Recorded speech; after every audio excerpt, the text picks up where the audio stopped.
और 18 अप्रैल की जब हम बात करते हैं और बात करते हैं भारत के आज़ादी के संग्राम की, तो भारत का गौरवशाली स्वतंत्रता संग्राम आधुनिक दुनिया के अब तक के सबसे महान संघर्षों में से एक है।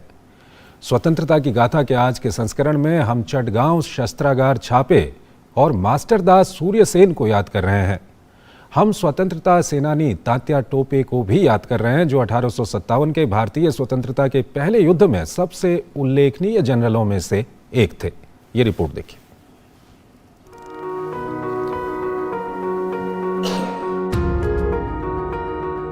अठारह अप्रैल 1930 को मास्टरदास सूर्यसेन के नेतृत्व में क्रांतिकारियों ने चटगांव शस्त्रागार पर धावा बोला। सूर्यसेन और उनके साथी स्वतंत्रता सेनानी इंडियन रिपब्लिकन आर्मी नामक राष्ट्रवादियों के एक क्रांतिकारी समूह में शामिल थे, जिसका विश्वास अंग्रेजों से लड़ने के लिए ताकत के इस्तेमाल में था। इस समूह में गणेश घोष, लोकनाथ बाल, अंबिका चक्रवर्ती, हरि गोपाल बाल, अनंत सिंह, आनंद प्रसाद गुप्ता, त्रिपुरा सेन, विलास डे, विधु भूषण भट्टाचार्य, प्रीति लता वाडेदार, कल्पना दत्ता, हिमांशु सेन, विनोद बिहारी चौधरी, सुबोध राय और मनोरंजन भट्टाचार्य शामिल थे।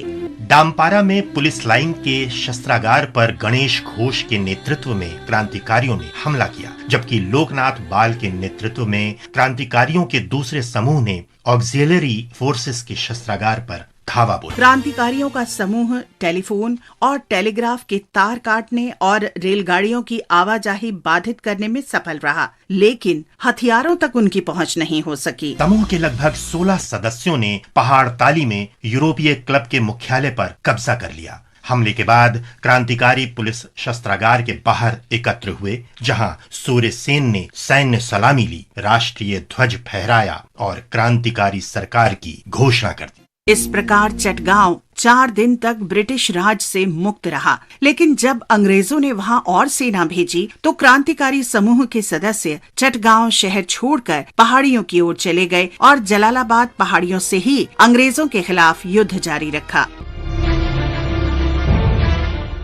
आज हम स्वतंत्रता सेनानी तात्या टोपे का भी स्मरण कर रहे हैं। 18 अप्रैल 1859 को ब्रिटिश शासन ने उन्हें फांसी पर चढ़ा दिया था। 1857 की आजादी की पहली लड़ाई के सर्वाधिक उल्लेखनीय जनरल में से एक तात्या टोपे को औपचारिक सैन्य प्रशिक्षण नहीं मिला था, लेकिन स्वाधीनता संग्राम के सर्वाधिक प्रभावशाली जनरल के रूप में सबने उनका लोहा माना। तात्या का जन्म 1814 में महाराष्ट्र में पुणे में हुआ था। उनके पिता पांडुरंग राव टोपे कानपुर में बिठूर में स्थानांतरित हो गए, जहां तात्या नाना साहब के नजदीकी मित्र बन गए। तात्या राव साहेब और रानी लक्ष्मीबाई के भी निकट संपर्क में आए। मई 1857 में तात्या ने कानपुर में तैनात ईस्ट इंडिया कंपनी की भारतीय टुकड़ी पर विजय हासिल की और स्वाधीनता संग्राम के सक्रिय कार्यकर्ताओं के कमांडर इन चीफ बन गए। जब अंग्रेजों ने कानपुर को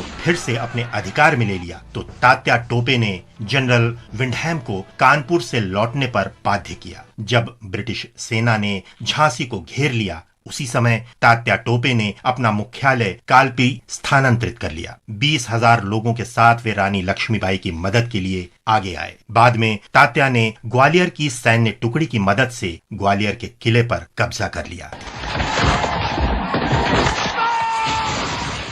तात्या गुरिल्ला युद्ध प्रणाली में कुशल थे। इसी कौशल के बल पर राजस्थान, मालवा, बुंदेलखंड और खानदेश में 10 महीनों तक अंग्रेजों की पकड़ में आने से बचते रहे। ब्रिटिश सेना ने जंगलों और पहाड़ियों में लगभग 2800 मील तक लगातार उनका पीछा किया, लेकिन वे पकड़े नहीं जा सके और आखिरकार 8 अप्रैल 1859 को उनके विश्वसनीय मित्र मान सिंह ने उन्हें धोखा दिया और वे पकड़ लिए गए। तात्या को दोषी ठहराया गया और 18 अप्रैल 1859 को शिवपुरी में उन्हें फांसी दे दी गई। बलिदान के बाद भी तात्या आख्यानों और लोक गीतों में जीवित हैं। महान शहीद तात्या टोपे को हमारा नमन।